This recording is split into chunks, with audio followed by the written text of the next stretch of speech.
Good morning. এই মাংসটা বানাবো আজকে আমি।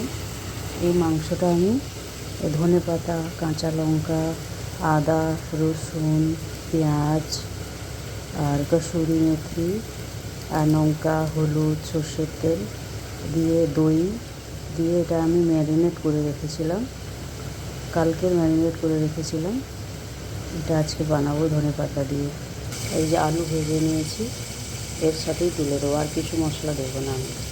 এই মাংসটার মধ্যে এমনি সব মশলাই দেওয়া, এবারে আমি আর কিছু দেবো না। আর এসে ভালো করে স্লো আছে ঢাকিয়ে ঢাকিয়ে বানাবো। জলখাবারে সাদা আলুর চচ্চড়ি হচ্ছে আর লুচি বানাবো। একটু জাস্ট লাল লঙ্কা দিয়েছি কালারের জন্য। লুচির জন্য ময়ম দেবো, চিনি, লবণ।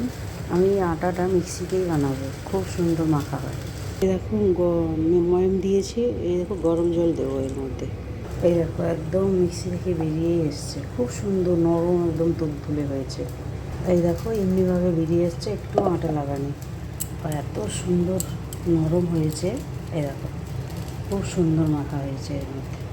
এই দেখো মাংসটা খুব সুন্দর কালার এসছে, আর কম মশলায় মাংস খুব সুন্দরই হয়।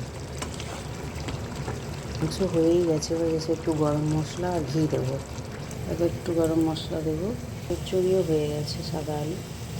এই দেখো এই গরম মশলা সানরাইজের। দেখো লুচিটা খুব সুন্দর হয়েছে, নরম হয়েছে একদম। এই দেখো মাংস হয়ে গেছে, কত সুন্দর দেখতে হয়েছে। বাই, রাধে রাধে।